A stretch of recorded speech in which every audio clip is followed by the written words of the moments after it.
When we think about jail, one thing feels pretty obvious, at least to me, I would think. It's a place people generally try to stay out of, whether it's for a short stint or a long sentence. Crossing the barbed wire means someone made some serious mistakes, usually. But every now and then a story comes along that flips the script entirely. Well, maybe not every now and then, maybe just today. But the story might leave you blinking at the headline and wondering, wait, what? Today, a story that involves meth, wire cutters, a broken window, and a man so determined he wasn't trying to escape from jail. He was trying to break in. And this wasn't a drunken mistake or a wrong turn. It was a full-on plan. Welcome to Capers and Cocktails, a true crime podcast that doesn't take itself too seriously and gives you something to enjoy while you listen. The following content may be disturbing to some. Discretion is advised. If you're enjoying one of our themed cocktails, ensure you're of legal drinking age and have fun, but drink responsibly. On January 28, 2024, in Moulton, Alabama, authorities were alerted to some unusual activity near the perimeter of a local jail.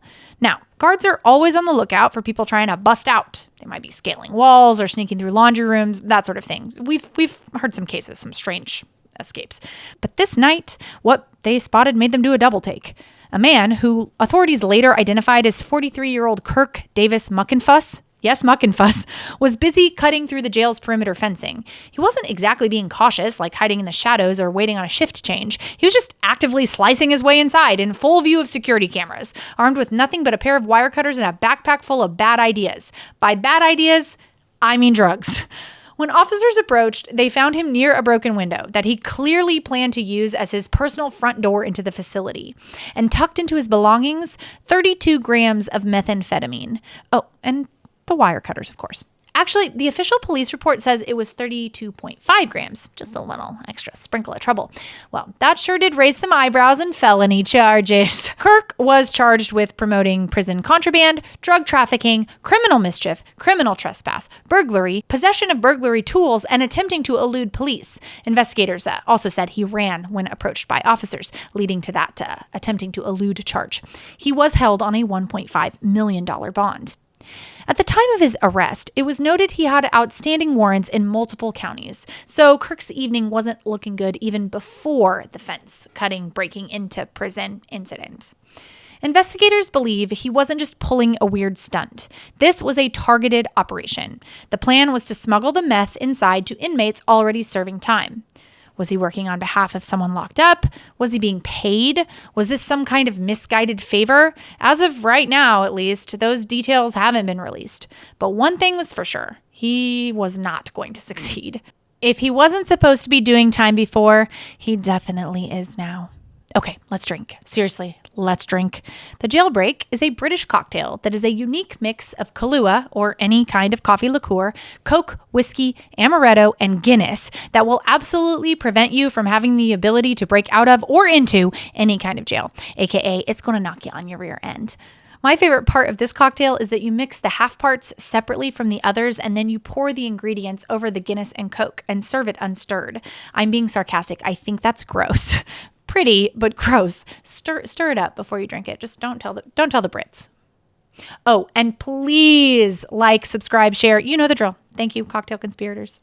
Before you think this is a one-off strange case of someone misreading a map, think again. As strange as it sounds, trying to break into a jail isn't as rare as you think, or maybe even hope.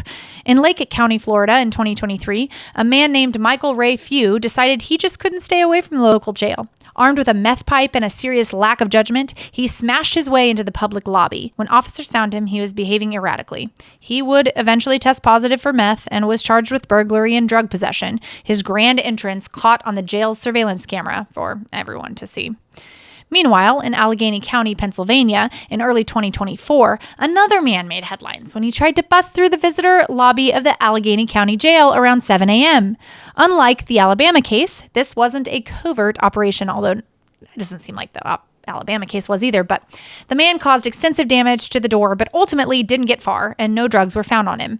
Authorities weren't sure what motivated the break-in, but theories ranged from mental health struggles to attempts to visit someone inside, just not could just waited until it was open and open. Anyway, it's not just an American phenomenon either.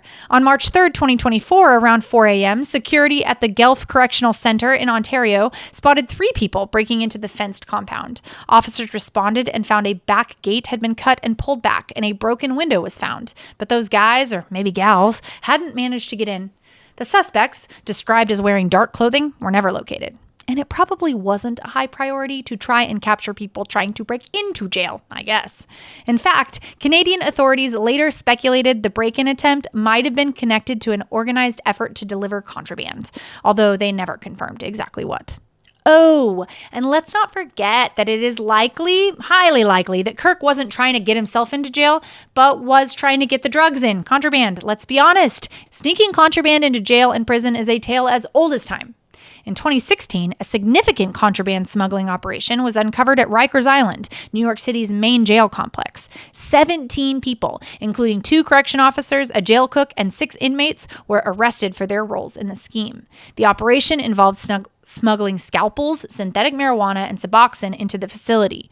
Correction officer Kevin McCoy, nicknamed The Plug, was a central figure, allegedly receiving thousands of dollars in bribes to bring in contraband. Despite a fellow officer being slashed with a smuggled scalpel, The Plug continued his activities.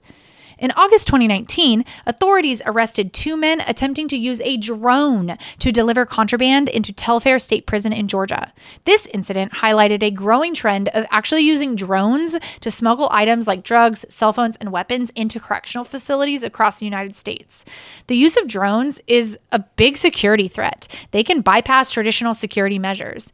In response, prisons have started investing in counter-drone technologies, though these systems are often expensive and have limitations. By 2024, drone deliveries had become so common that the Federal Bureau of Prisons launched pilot programs testing anti-drone radar and GPS jamming systems. I bet Kirk wishes he'd had his hands on one of those drones. Seems easier and less risky. Well, except for all the new GPS jamming. What all these cases seem to have in common isn't just poor planning. It's a weird reversal of what we expect from jails. They're places to keep people in, not out. But driven by desperation, addiction, loyalty, or maybe madness, some people still find themselves staring at those walls, not as barriers, but as invitations. Thanks for hanging out with me. Do yourself a favor and just stay away from jails, trying to get in or trying to get out. Oh, and as far as Kirk is concerned, it looks like, from what I can see, he's not in jail or prison anymore. I hope he's staying far away from the walls and barbed wire for good. Next week we're off, but in 2 weeks we're headed back into the FBI files for another skyjacking case from the golden era of skyjacking. Richard Floyd McCoy and a white Russian to boot, or I guess to drink. I'll see you in 2 weeks, and remember, there are always alternatives to breaking into jail to deliver meth to your friends or business partners.